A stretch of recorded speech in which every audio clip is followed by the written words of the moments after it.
আসেন আপনি বয়ান করেন, আপনি বয়ান করেন, আসেন এখানে, আসেন আপনি বসেন এখানে বয়ান করেন। কেন আপনি কথা বলবেন মাঝখানে? একদম চুপ থাকবেন বয়ানের সময়। আমার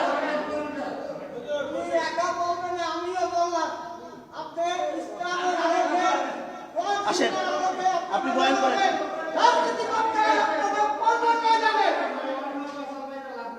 চিনলেন কেন?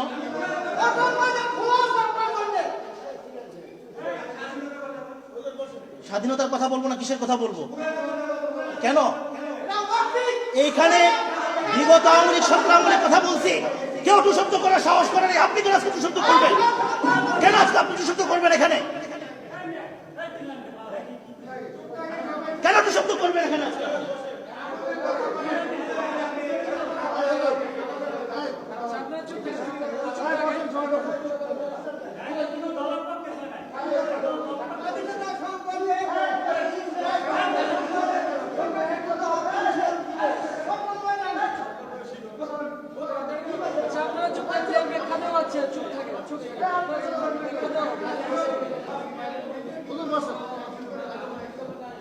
সংবিধান নিয়ে কথা চলতেছে বর্তমানে গোটা দেশে। আমি কেন সংবিধান নিয়ে কথা বলবো? এটা আমার দেশ না?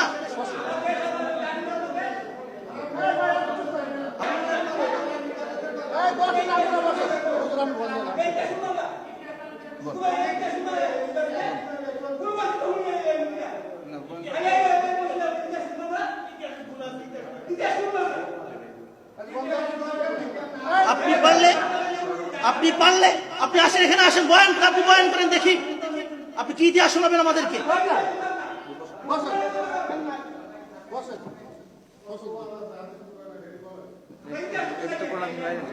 দেখেন ভাই, কথাগুলো কেন বলছি? আল্লাহ তাআলা সবাইকে খায়েশাত থেকে হেফাজত করেন। কথাগুলো বলছি এই জন্য, দেখেন এই রাষ্ট্র এটা কি শুধুমাত্র কোনো দলের রাষ্ট্র না, আমাদের সবার দেশ। সবার যদি দেশ হয় তাহলে আমরা সবাই কি মুসলিম না অমুসলিম? তাহলে বলেন, আমরা যদি মুসলমান হই তাহলে আমাদের এই দেশটা চলবে কি মুসলমানের সিদ্ধান্তে না কোনো অমুসলিমদের রচিত সিদ্ধান্তে? কোরআন অনুযায়ী না কোরআনের বাহিরের কোনো বিধান অনুযায়ী? এবার আসেন সেটা হচ্ছে, যদি কোরআন অনুযায়ী দেশ চলে, যেহেতু মুসলমান আমরা কোরআন মানি, হাদিস মানি, কোরআন অনুযায়ী যদি দেশ চলে, তাহলে আমরা যদি কোরআন দিয়ে প্রমাণ করতে পারি কোনো একটা পথ শুদ্ধ এবং বৈধ, আর আরেকটা পথকে যদি প্রমাণ করতে পারি সেটা অবৈধ, তাহলে এটা দোষটা কি আমাদের যদি দোষ হয় তাহলে কোরআনের দোষ। নাউজুবিল্লাহ বলেন। কোরআন আমাদেরকে পথ দেখিয়েছে, কোরআন আমাদেরকে পথ দেখিয়েছে। কোরআন যদি আমাদেরকে পথ দেখিয়ে থাকে তাহলে আমরা সেই কোরআনের দেখানো পথ অনুযায়ী চলবো না অন্যদের দেখানো পথ অনুযায়ী চলবো?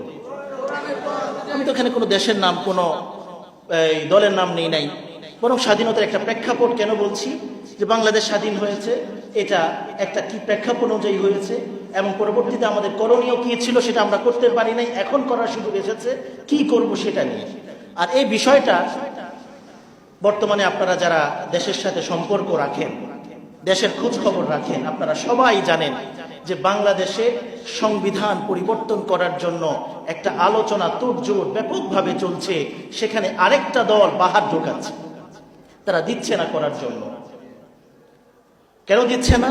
যে এটা করলে ধর্ম নিরপেক্ষতা, যেটা নাকি আওয়ামী লীগ সরকার করে গিয়েছে, এটা উঠে যাবে। ধর্ম নিরপেক্ষতা এটা কোনো মুসলমান কিংবা কোরআনের দেখানো সংবিধান না। কোরআন বলে এই জমিন আল্লাহর, বিধান চলবে আল্লাহর। আর ধর্ম নিরপেক্ষতা বলে জমিন আল্লাহর হলেও বিধান চলবে আরেকজনের। এখন আপনারা কি আল্লাহর জমিনে আল্লাহর বিধান না চান, না আরেকজনের বিধান চান? যদি আল্লাহর বিধানেই চান তাহলে আমাদেরকে এই সংবিধান পরিবর্তন করা ছাড়া আল্লাহর বিধান প্রতিষ্ঠা করা সম্ভব না। সেই জন্য আমাদেরকে ধর্ম নিরপেক্ষতার বিরুদ্ধে কথা বলতে হবে। ধর্ম নিরপেক্ষতার বিরুদ্ধে কথা বলতে গেলে আমাদের কিছু ভাইদের কষ্ট লেগে যায়। আমরা এখন কি করব? এখন এটা কি তাহলে বলেন, ধর্ম নিরপেক্ষতার বিষয়ে কথা বললে এটা কি কোরআন হাদিসের বাহিরের কোনো কথা? গত এই যে দীর্ঘ একটা সময় আমি এখানে আলোচনা করছি, আরো হার্ড হার্ড কথা আমি এখানে বলেছি, আপনারা সাক্ষী আছেন। কিন্তু আগের দল কখনো সাহস করে নাই আমার সামনে এসে দাঁড়ানো। আমি এতটা আনাড়ি মৌলবী হয়ে এখানে বসি নাই, খোদার কসম, কোরআন হাতে আমার। যদি আজকে আমাকে সেক্রেটারি সাহেব বলেন আপনি চলে যান আজকের পরে, আল্লাহ কোরআন মাথায় নিয়ে বলছে আমি চলে যাবো এখান থেকে, পরের জুমায় আমার ছায়াও দেখবেন না ইনশাআল্লাহ। কোরআন হাতে নিয়ে বলেছে আমি এই কথা। চাকরির অভাব আল্লাহ তাআলা কোথাও করবেন না, এই জন্য আমাদেরকে খামাখা বিরক্ত করেন না। বিরক্ত করলে আরো পেরেশান হবে, আরো পেরেশান হবেন বিরক্ত করলে। দেখেন ভাই, আমি কথা শেষ করে দিচ্ছি। কথা বলছিলাম ধর্ম নিরপেক্ষতা নিয়ে। আমি চেয়েছিলাম এই পয়েন্টটা শেষ করে আমি আমার ইলমের যে আলোচনা শুরু করেছি সেদিকে চলে যাব। ধর্ম নিরপেক্ষতার কথা বলছি এজন্য ৭২-এর সংবিধান ভালো করে শুনেন, ভালো করে শোনার চেষ্টা করেন। সংবিধান রচনা হয়েছে স্বাধীনতার 1 বছর পরে। সংবিধান রচনা করেছেন বঙ্গবন্ধু শেখ মুজিবুর রহমান সাহেব, রচনা করেছেন। সেখানে একটা তিনি পলিসি সাজিয়েছেন, সংবিধান সাজিয়েছেন ধর্ম নিরপেক্ষতা, আরেকটা সাজিয়েছেন বাকশালীতন্ত্রের।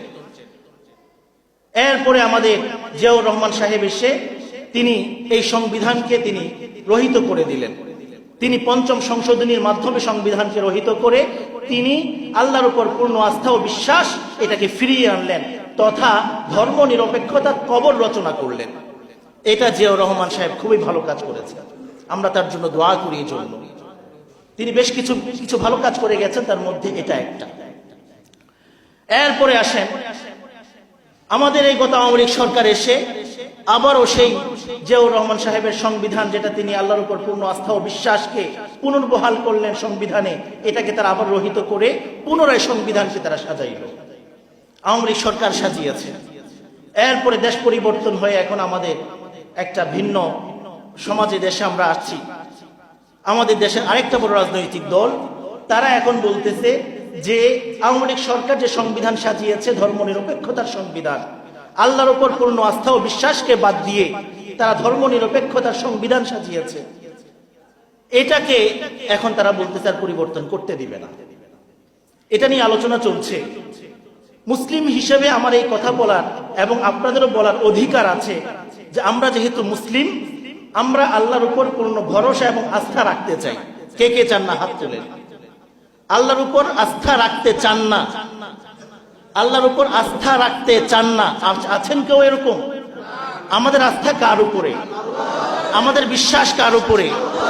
যদি আমাদের আস্থা এবং বিশ্বাস আল্লাহর উপরে হয়, তাহলে ধর্ম নিরপেক্ষতার যে আমাদের উপরে যে একটা পলিসি চাপিয়ে দেওয়া হয়েছে, সংবিধান, রাষ্ট্রীয় সংবিধান আমাদের উপর চাপিয়ে দেওয়া হয়েছে, এটাকে পরিবর্তন করতে হবে। এইটা হচ্ছে আজকে আমি বলতে চেয়েছিলাম। এখন বলেন, এই কথার কি ইসলামের বাহিরে না ভিতরে? আরে আমরা তো আল্লাহর উপর আস্থা ও বিশ্বাসের কথা বলছি এখানে। আমরা তো দুনিয়ার কোন নেতা নেত্রীর উপর আস্থা বিশ্বাসের কথা বলছি না। আল্লাহ এবং তার রাসূলের উপর আস্থা বিশ্বাসের কথা যদি আমরা মসজিদে গিয়ে বলতে না পারি, তাহলে কি আমরা ওই বাজারে আর মার্কেটে গিয়ে বলবো না? আল্লাহর উপর আস্থা ও বিশ্বাসের কথা মসজিদেই হবে সবার আগে। মসজিদের পরে মার্কেটে হবে, মসজিদের পরে বাজারে হবে, মসজিদের পরে রাজপথে হবে। যদি কেউ আমাদেরকে বাধা দিতে আসে, ইনশাআল্লাহ আমাদের কণ্ঠরোধ করতে পারবেই না। ইনশাআল্লাহ আমাদের আওয়াজ আরো প্রসারিত হবে। ইনশাআল্লাহ বাধা দেওয়ার চেষ্টা করবেন না, কথা বোঝার চেষ্টা করবেন, আমলের কথা বলেন। আমি জিজ্ঞাসা করতে চাই, এই মসজিদের দাড়ি রাখার আলোচনা হয়েছে, আপনার মুখে দাড়ি কোথায়? আপনার মুখে দাড়ি কোথায়? আপনার গায়ে রাসূলের সুন্নাহ কোথায়? বলেন, জবাব দেন। আপনার গায়ে পাঞ্জাবি কোথায়? এই মসজিদ রাসূলের সুন্নতের কথা আলোচনা হয় নাই? এই মসজিদ দাড়ির কথা আলোচনা হয় নাই? আমলের কথা বলে আমাদেরকে আপনারা কি বুঝাইতে চান? আমরা কি পিটার খাই নাকি? আমলের কথা বলতে বললে আমল তো করেন না, কি ব্যাপার? আমলের কথা বলেন, আমল করেন না কেন? যদি আমল করতে রাজি হন, আমলের কথা বলবো। নামাজের কথা বলে নামাজ পড়তে আসবেন না, দাঁড়িয়ে রাখবেন না, তোমরা আমলের কথা বলেন। রাষ্ট্রীয় কথা বললে আপনাদের স্বার্থে আঘাত আনে, এই জন্য আমাদেরকে কথা বলতে দিবেন না, কণ্ঠরোধ করার চেষ্টা করবেন। মনে রাখবেন, আগেও বলেছে এই কথা, মৃত্যু পর্যন্ত এই কণ্ঠরোধ হবে না, হবে না, হবে না ইনশাআল্লাহ। আল্লাহর হাবিব সাল্লাল্লাহু তাআলা আলাইহি ওয়াসাল্লামের জামানায় এক একটা মসজিদ, এক একটা মাদ্রাসা ছিল। এই মসজিদেই তিনি সাহাবায়ে কেরাম রাদিয়াল্লাহু তাআলা আনহুম আজমাইনকে নিয়ে 5 ওয়াক্ত নামাজ আদায় করতেন। আবার এই মসজিদের মধ্যেই সাহাবায়ে কেরামকে নিয়ে তিনি কোরআন এবং হাদিসের মজলিস করতেন, দ্বীনি দাওয়াতের মজলিস করতেন। এই মসজিদের মধ্যেই রাসূল আরবি সাল্লাল্লাহু তাআলা আলাইহি ওয়াসাল্লাম সাহাবায়ে কেরামকে দ্বীন বুঝাইতেন, দ্বীন শিখাইতেন, দ্বীনের উপর আমল করার জন্য তারগীব দিতেন। এই মসজিদ থেকেই আল্লাহর হাবিব সাল্লাল্লাহু তাআলা আলাইহি ওয়াসাল্লাম জিহাদের প্রশিক্ষণ দিতেন এবং নিতেন।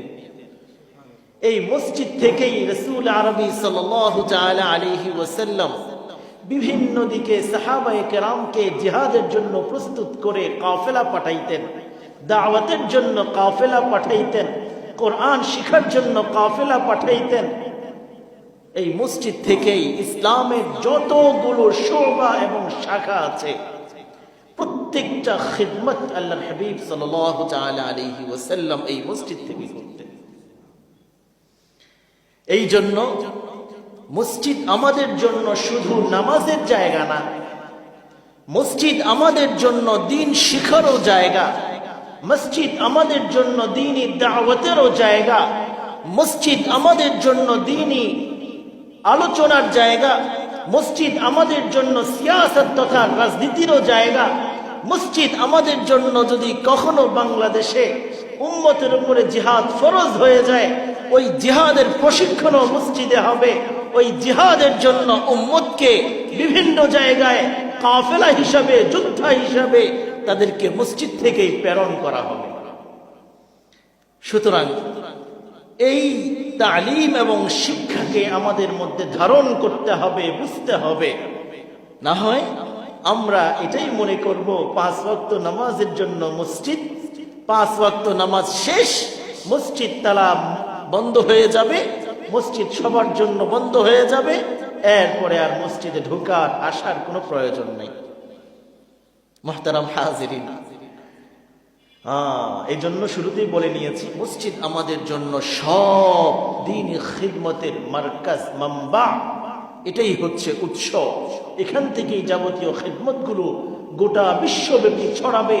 আমার ব্যক্তিগত জীবন থেকে আমার পারিবারিক জীবনে, সামাজিক জীবনে, আমার রাষ্ট্রীয় জীবনে, আন্তর্জাতিক জীবনে, সর্বক্ষেত্রে আমার মধ্যে দ্বীন আসবে, আমার মধ্যে দ্বীন বদ্ধমূল হবে এই মসজিদ থেকে, মসজিদের তালিম থেকে। এই জন্য আমাদেরকে মসজিদমুখী হওয়া এবং মসজিদের সাথে কলবুহু মুআল্লাকুন বিল মাসাজিদ, অন্তরগুলোকে মসজিদের সাথে লাগিয়ে রাখা, এটা রাসূল আরবি সাল্লাল্লাহু তাআলা আলাইহি ওয়াসাল্লামের শিক্ষাও বটে। আমি এই কথা ভূমিকা হিসাবে বললাম। মূলত আজকের আমার আলোচনাটা ভিন্ন আরেকটা বিষয়। ভূমিকা স্বরূপ কথাটা বললাম, কেন বললাম সেটার ফিনিশিং আমি শেষে গিয়ে দিব। এরপরে আমি আসবো আজকে যে আয়াতে কারিমা তিলাওয়াত করেছি এবং 2টি হাদিস শরীফ আপনাদেরকে শুনিয়েছি, এই আয়াত এবং হাদিসের উপরে কিছু সামান্য কথা আজকে আলোচনা করব। কুরআনুল কারীমে আল্লাহ রাব্বুল আলামিন ইরশাদ করেছেন, فلولا نفر من كل فرقة منهم طائفة ليتفقهوا في الدين। তোমাদের মধ্যে একটা দল এমন কেন বের হচ্ছে না? فلولا نفر من كل فرقة منهم طائفة, প্রত্যেকটা সম্প্রদায় থেকে, প্রত্যেকটা গোত্র থেকে, প্রত্যেকটা বড় দল থেকে একটা ক্ষুদ্র, একটা ছোট দল কেন বের হচ্ছে না? কেন? লিয়াতাফাক্কাহু ফিদ্দীন, কি জন্য বের হবে তারা? তাফাক্কুহ ফিদ্দীন, হাসিল করার জন্য, অর্জন করার জন্য, দ্বীনি বিষয়ে বুদ্ধি অর্জন করার জন্য, গভীর ইলম হাসিল করার জন্য। وَلِيُنذِرُوا قَوْمَهُمْ إِذَا رَجَعُوا إِلَيْهِمْ لَعَلَّهُمْ يَحْذَرُونَ।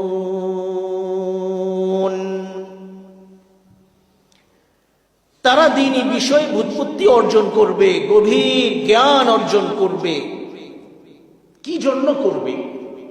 আল্লাহ তাআলা বলছেন এর মাধ্যমে লিয়ুনযিরু কওমাহুম, অর্জন করে তারা তাদের কওমের কাছে যাবে, সম্প্রদায়ের কাছে যাবে, গোত্রের কাছে যাবে, সমাজের কাছে যাবে, পরিবারের কাছে যাবে।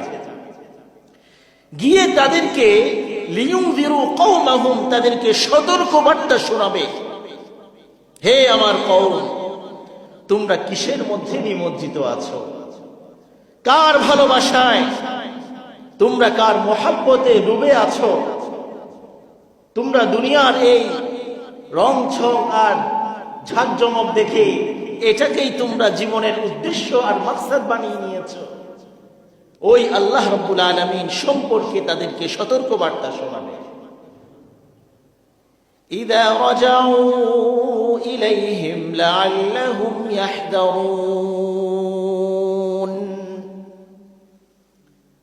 হয়তো এই সতর্ক বার্তা শুনে তারা কিছুটা বুঝতে সক্ষম হবে। আল্লাহ রাব্বুল আলামিনের ভয় তাদের দিলের মধ্যে জাগ্রত হবে। আল্লাহ তাআলার নৈকট্য অর্জনের জন্য তারা বেচাইন হবে, আগ্রহী হবে।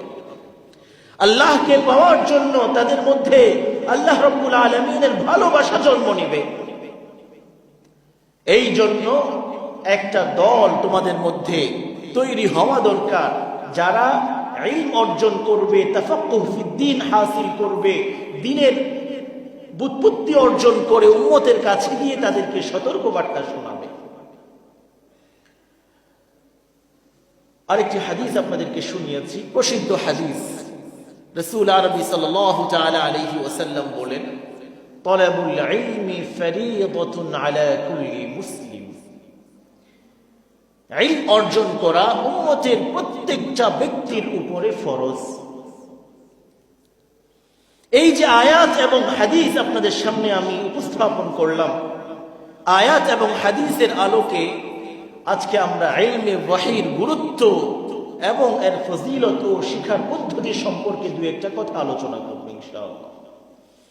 মুহতারাম হাজিরিন, ইলমে ওয়াহি কাকে বলে?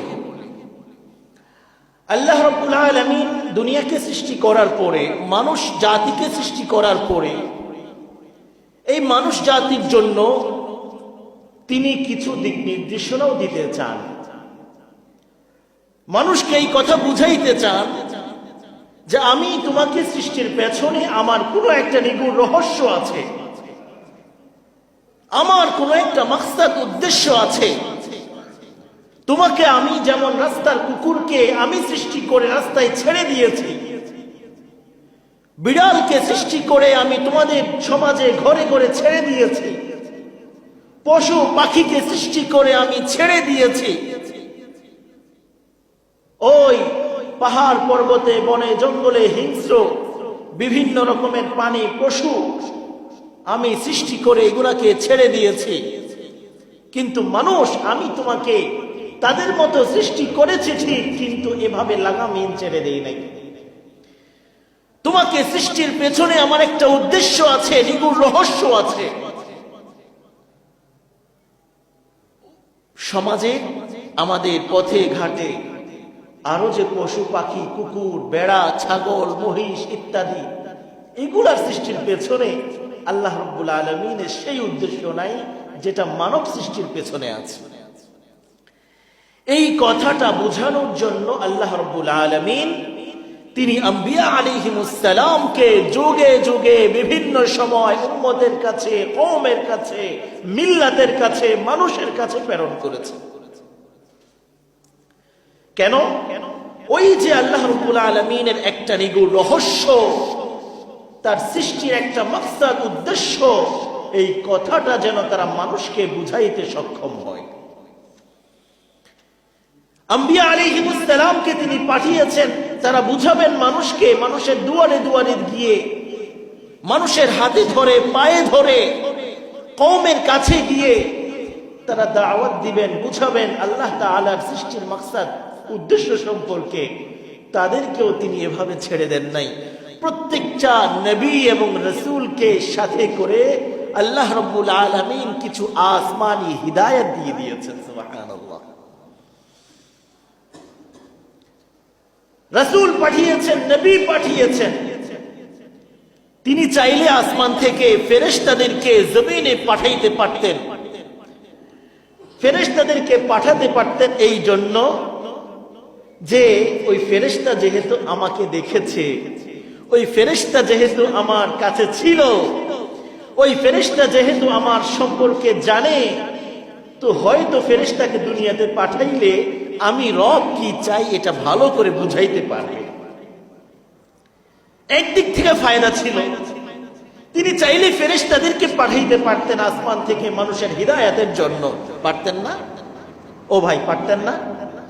কিন্তু আল্লাহ রাব্বুল আলামিন তিনি ফেরেশতাদেরকে না পাঠায়া এই আমাদের নিজেদের মধ্য থেকেই, আমাদের মানুষের মধ্য থেকেই, আমাদের সমাজের মধ্য থেকেই আমাদের মতোই কথা বলেন, আমাদের মতোই তিনি চলেন ফিরেন, খাওয়া দাওয়া করেন, ঘুমান, আমাদের মতোই তিনি তার হাজত আছে, প্রয়োজন আছে পুরা করার জন্য তিনি বাজারে যান, আমাদের মতোই তিনি সব কিছুর ক্ষেত্রে মানব জাতির যতগুলো গুণাবলী আছে তিনি অনুসরণ করেন। এই আমাদের ভিতর থেকে একজনকে নবী বানায়া পাঠাইলেন, অথচ তিনি চাইলে কিন্তু আসমান থেকে একজন ফেরেশতাকে পাঠাইতে পারতেন। কেন করলেন? কি উদ্দেশ্য? এটাও আমার আপনার ফায়দার জন্য করেছেন। এর মধ্যে কি ফায়দা? কোরআনুল কারীমে আল্লাহ রাব্বুল আলামিন সেই ফায়দার কথাও বলেছেন। আমি সেদিকে যাব না আজকে। সংক্ষিপ্ত কথা হচ্ছে, যেহেতু আমরা মানুষ, আমাদেরকে দাওয়াত দেওয়ার জন্য ওই ন্যাচারাল একজন দাঈর প্রয়োজন, যে আমাদেরকে বুঝবে, আমাদেরকে চিনবে, আমাদের সম্পর্কে ভালো করে আমাদের রেহেন সেহেন, থাকা খাওয়া, উঠা বসা, চলাফেরা, একেবারে একজন মানবীয় যতগুলো বিষয় আছে সব কিছু সম্পর্কে সম্যক ধারণা রাখবে, এমন একজন ব্যক্তিকে পাঠিয়েছেন যেন তিনি আমাদের রগ রেশা বুঝে বুঝে, আমাদের প্রয়োজন বুঝে বুঝে তিনি আমাদেরকে তালিম আর শিক্ষা দিতে পারেন। সুবহানাল্লাহ। আসমান থেকে ফেরেশতা পাঠাইলে, ফেরেশতা আর মানুষ কি একই জিনিসের তৈরি নাকি? হ্যাঁ, তারা হচ্ছে নূরের তৈরি, আর মানুষ কিসের তৈরি? মাটির তৈরি। তো মাটি আর নূর এটা ভিন্ন ভিন্ন দুইটা জিনিস। ফেরেশতারা শুধু ইবাদত করতেই জানে, গুনাহ করতে বুঝে না, গুনাহ করতে জানে না, ভুল ভ্রান্তি কি জিনিস তারা সেটা ধারণাই করতে পারে না। মানবীয় যত বিষয় আছে, বিয়ে শাদী করা, সন্তানাদি হওয়া, ওযু ইস্তিনজা করা, বাজারে যাওয়া, খাওয়া পান করা, এগুলো ফেরেশতাদের মধ্যে নাই। ফেরেশতারা খায়ও না, পানও করে না, বিয়ে শাদী করে না, বাচ্চা কাচ্চাও হয় না। ফেরেশতারা কি করে তাহলে?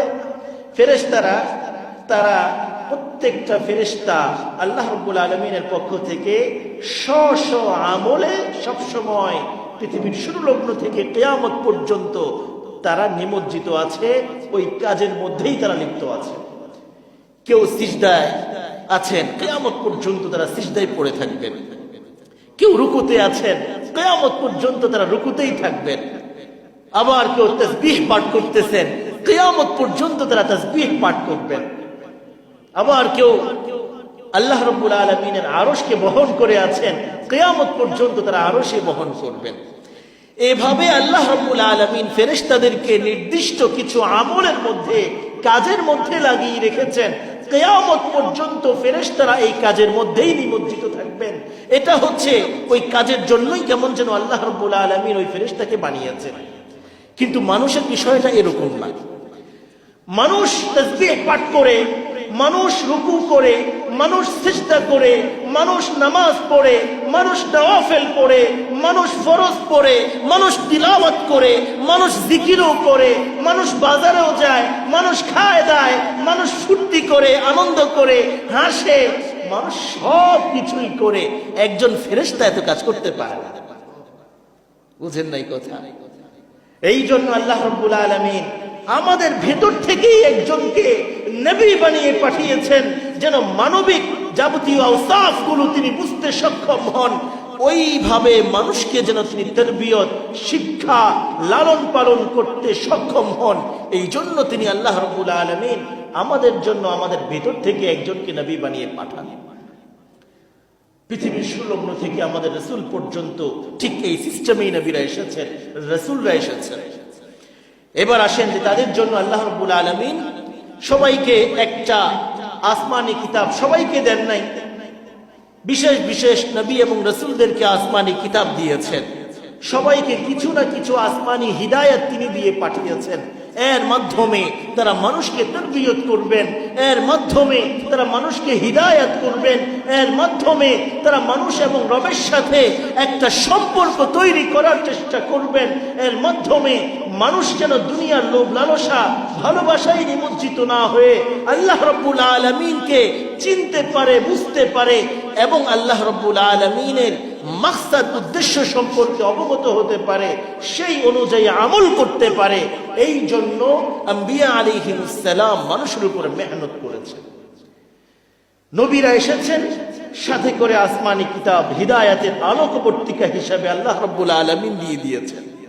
এই দুইটার সমন্বয়ে এবার আম্বিয়া আলাইহিমুস সালাম মানুষকে দ্বীনের দিকে দাওয়াত দেওয়া শুরু করলেন। আমাদের রাসূল আরবি সাল্লাল্লাহু তাআলা আলাইহি ওয়াসাল্লাম তিনিও এর ব্যতিক্রম ছিলেন না। আল্লাহ রাব্বুল আলামিন তাকে আমাদের মধ্য থেকেই, আমাদের ভিতর থেকেই একজন তার সর্বশ্রেষ্ঠ মহামানবকে আমাদের জন্য নির্বাচন করলেন এবং তাকে একটা আসমানি গ্রন্থ কুরআনুল কারীম সাথে করে দিয়ে দিয়েছেন। রাসূল আরবি সাল্লাল্লাহু তাআলা আলাইহি ওয়াসাল্লাম এই কোরআনের আলোকে, কোরআন মানে হচ্ছে আমাদের সংবিধান, মুসলমানের সংবিধান হচ্ছে কোরআন। রাষ্ট্রের একটা সংবিধান আছে, আমি আপনাদেরকে সহজে বোঝাই, কথা আরেক দিকে চলে যাবে। রাষ্ট্রের একটা সংবিধান আছে, আছে কি নাই? রাষ্ট্রের সংবিধান থাকার পরে সামাজিকভাবে আমরা বিভিন্ন রকমের সংগঠন করি না? অমুক সংঘ, তরুণ সংঘ, হিলফুল ফুজুল সংগঠন, এটা ওটা বিভিন্ন রকমের নাম দিয়ে করি না আমরা? সমাজে আছে কিনা? ওই সংগঠন করার পরে এটারও একটা গঠনতন্ত্র থাকে, সংবিধান থাকে। আমরা এটাকে নিজের মতো করে তৈরি করি।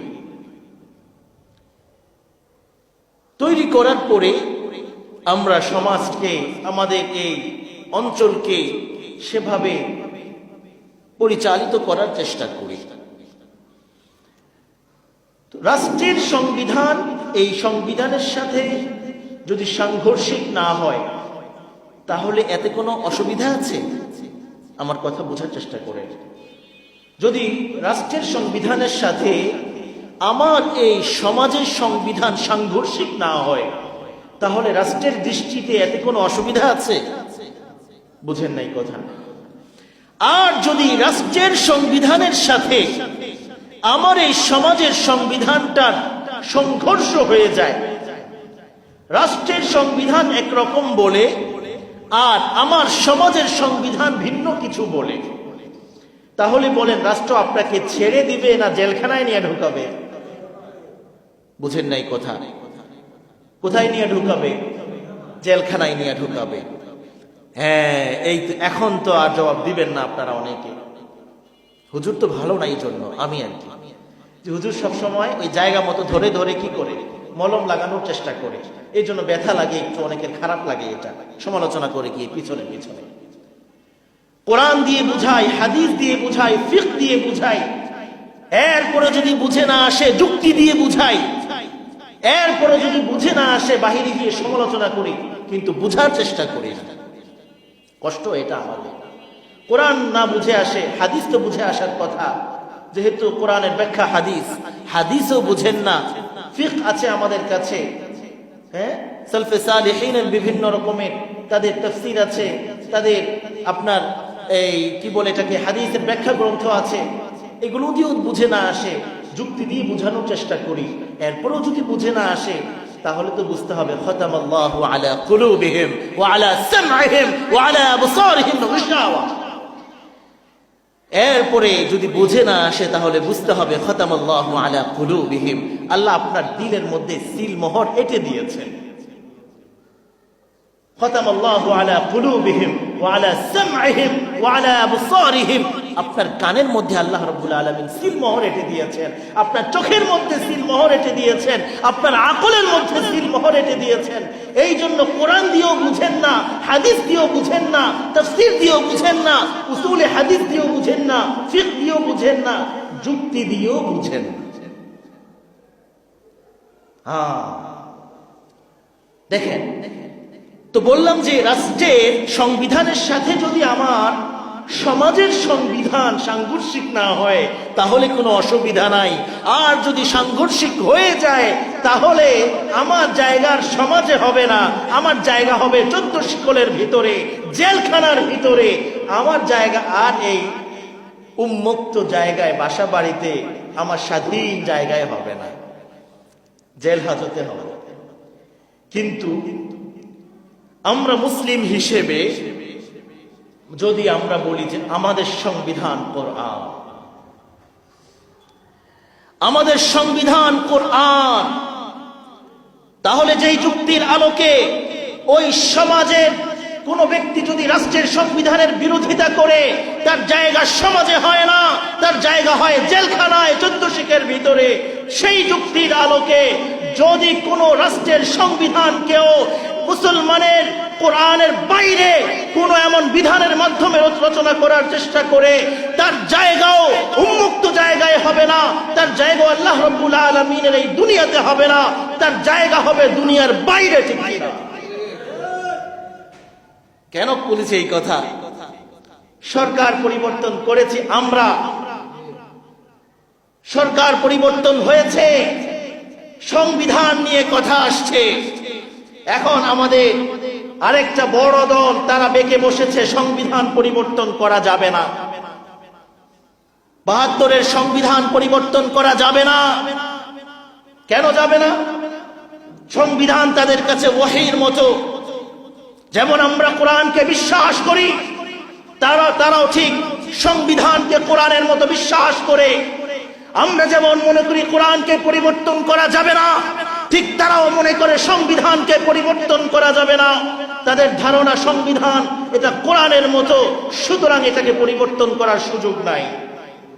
প্রথম কথা হচ্ছে ৭২-এর সংবিধান কে রচনা করেছেন এই কথা আমাদেরকে বোঝা দরকার। কথা আরেক দিকে চলে যাচ্ছে, আমি সংক্ষিপ্তভাবে বলে শেষ করে দিচ্ছি বিষয়টা।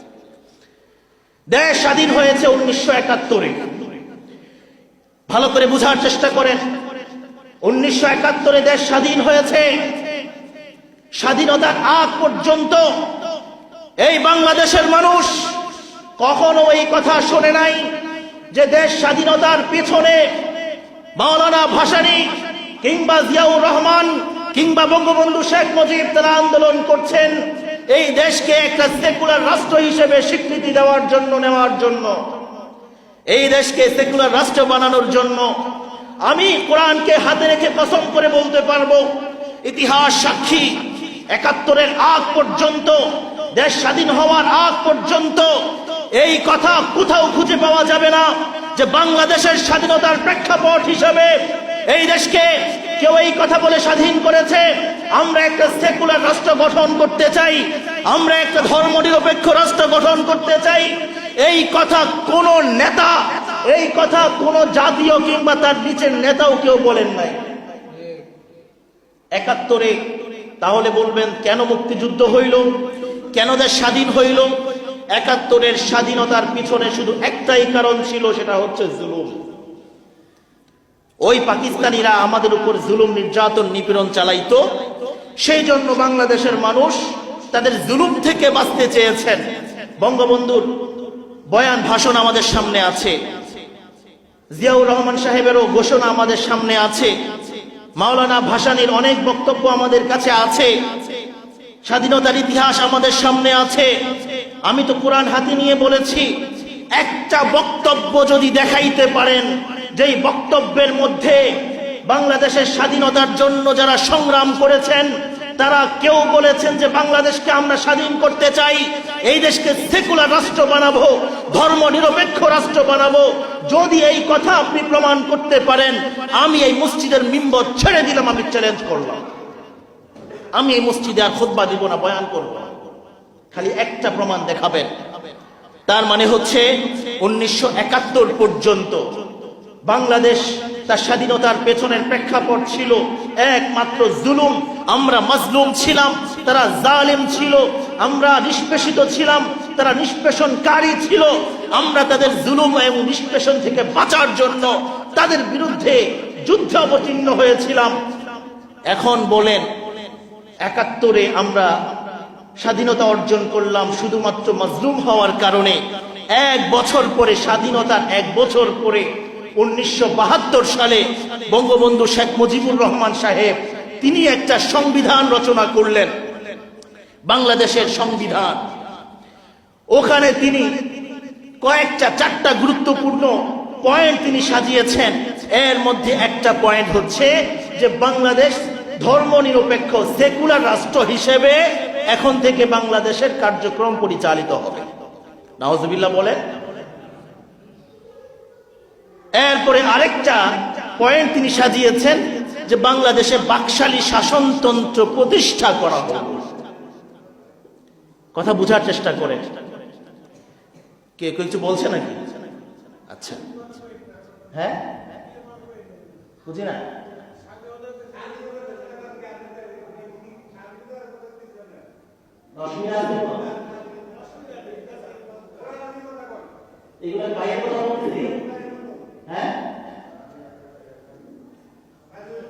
আপনি বয়ান করেন, আসেন আসেন, আপনি বয়ান করেন এখানে। আমি বয়ান করবো না আপনাদের এখানে, আসেন আসেন, আপনি বয়ান করেন, আপনি বয়ান করেন, আসেন এখানে, আসেন, আপনি বসেন এখানে বয়ান করেন। কেন আপনি কথা বলবেন মাঝখানে? একদম চুপ থাকবেন বয়ানের সময়। আবার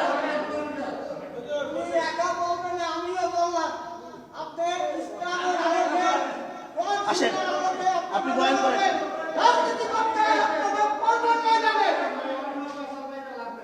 চিনলেন কেন?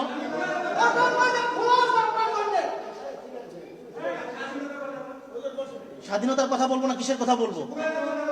কেন? এইখানে বিগত আওয়ামী লীগ সরকার আমলের কথা বলছি, কেউ টু শব্দ করার সাহস করেন। আপনি কেন আজকে টু শব্দ করবেন? কেন আজকে আপনি টু শব্দ করবেন এখানে? কেন টু শব্দ করবেন এখানে?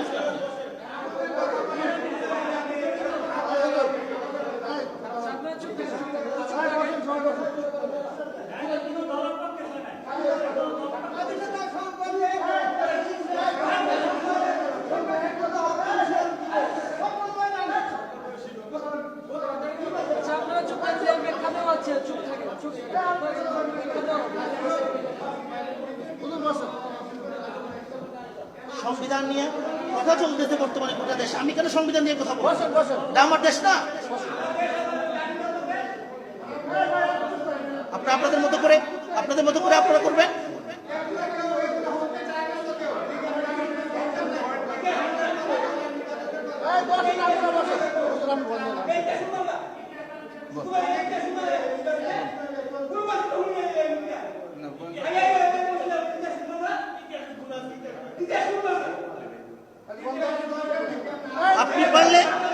আপনি পারলে আপনি আসেন এখানে, আসেন, বয়ান, আপনি বয়ান করেন, দেখি আপনি কি দিয়ে শোনাবেন আমাদেরকে।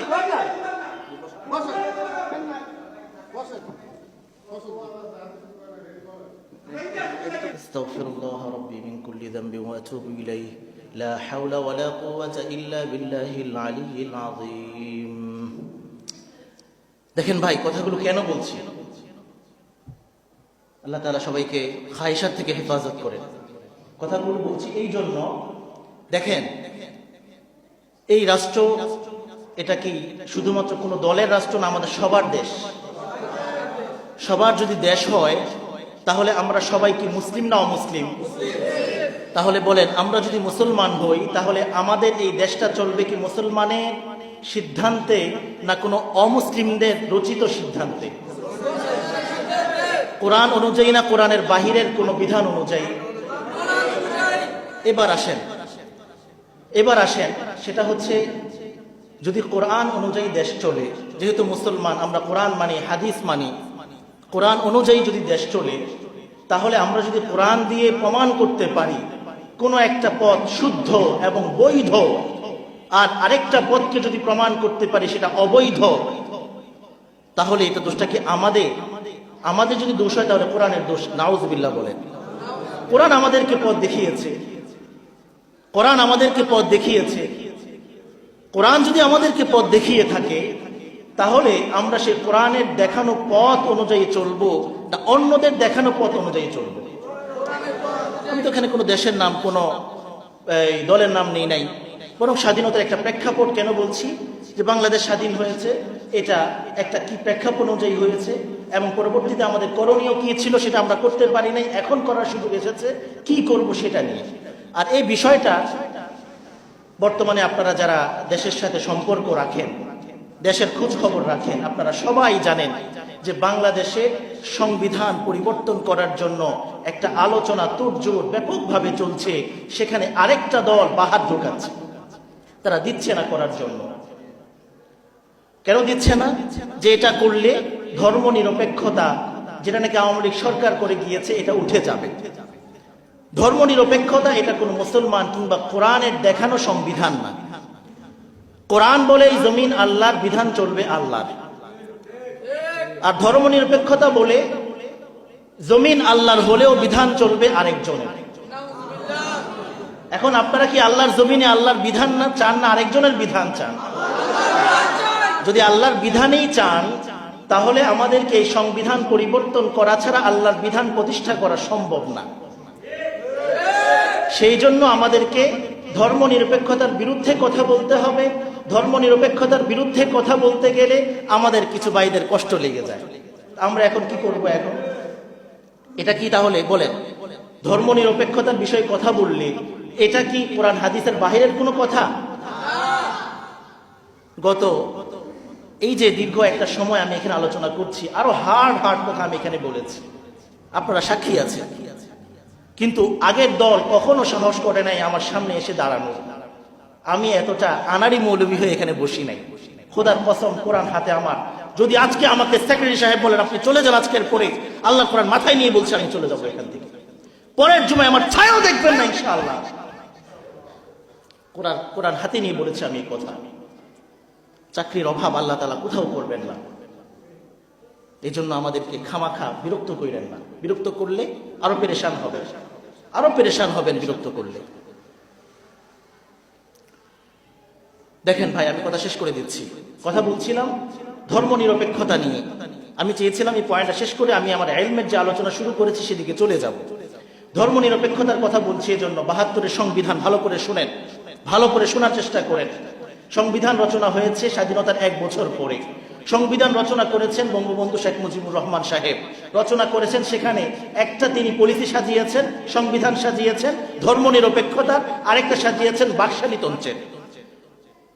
এরপরে আমাদের জিয়াউর রহমান সাহেব এসে তিনি এই সংবিধানকে তিনি রহিত করে দিলেন। তিনি ৫ম সংশোধনীর মাধ্যমে সংবিধানকে রহিত করে তিনি আল্লাহর উপর পূর্ণ আস্থা ও বিশ্বাস এটাকে ফিরিয়ে আনলেন, তথা ধর্ম নিরপেক্ষতার কবর রচনা করলেন। এটা জিয়াউর রহমান সাহেব খুবই ভালো কাজ করেছেন, আমরা তার জন্য দোয়া করি। এই জন্য তিনি বেশ কিছু ভালো কাজ করে গেছেন, তার মধ্যে এটা একটা। এরপরে আসেন আমাদের এই গত আওয়ামী লীগ সরকার এসে আবারও সেই জিয়াউর রহমান সাহেবের সংবিধান, যেটা তিনি আল্লাহর উপর পূর্ণ আস্থা ও বিশ্বাসকে পুনর্বহাল করলেন সংবিধানে, এটাকে তারা আবার রহিত করে পুনরায় সংবিধানকে তারা সাজাইল। আওয়ামী লীগ সরকার সাজিয়েছে। এরপরে দেশ পরিবর্তন হয়ে এখন আমাদের একটা ভিন্ন সমাজে দেশে আমরা আছি। আমাদের দেশের আরেকটা বড় রাজনৈতিক দল, তারা এখন বলতেছে যে আওয়ামী লীগ সরকার যে সংবিধান সাজিয়েছে ধর্ম নিরপেক্ষতার সংবিধান, আল্লাহর উপর পূর্ণ আস্থা ও বিশ্বাসকে বাদ দিয়ে তারা ধর্ম নিরপেক্ষতার সংবিধান সাজিয়েছে, এটাকে এখন তারা বলতেছে আর পরিবর্তন করতে দিবে না। এটা নিয়ে আলোচনা চলছে। মুসলিম হিসেবে আমার এই কথা বলার এবং আপনাদেরও বলার অধিকার আছে যে আমরা যেহেতু মুসলিম, আমরা আল্লাহর উপর পূর্ণ ভরসা এবং আস্থা রাখতে চাই। কে কে চান না হাত তোলেন। আল্লাহর উপর আস্থা রাখতে চান না, আল্লাহর উপর আস্থা রাখতে চান না। আছেন কেউ এরকম? আমাদের আস্থা কার উপরে? আমাদের বিশ্বাস কার উপরে? যদি আমাদের আস্থা এবং বিশ্বাস আল্লাহর উপরে হয়, তাহলে ধর্মনিরপেক্ষতার যে আমাদের উপরে যে একটা পলিসি চাপিয়ে দেওয়া হয়েছে, সংবিধান, রাষ্ট্রীয় সংবিধান আমাদের উপর চাপিয়ে দেওয়া হয়েছে, এটাকে পরিবর্তন করতে হবে। এইটা হচ্ছে আজকে আমি বলতে চেয়েছিলাম। এখন বলেন, এই কথার কি ইসলামের বাহিরে না ভিতরে? আরে আমরা তো আল্লাহর উপর আস্থা ও বিশ্বাসের কথা বলছি এখানে। আমরা তো দুনিয়ার কোন নেতানেত্রীর উপর আস্থা বিশ্বাসের কথা বলছি না। আল্লাহ এবং তার রাসূলের উপর আস্থা বিশ্বাসের কথা যদি আমরা মসজিদে গিয়ে বলতে না পারি, তাহলে কি আমরা ওই বাজারে আর মার্কেটে গিয়ে বলবো না?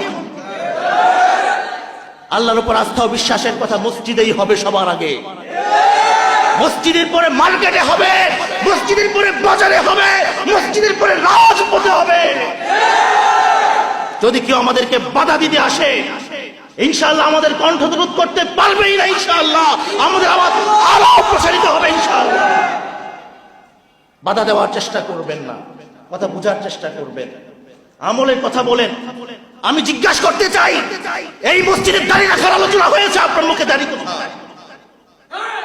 আপনার মুখে দাড়ি কোথায়? আপনার গায়ে রাসূলের সুন্নাহ কোথায়?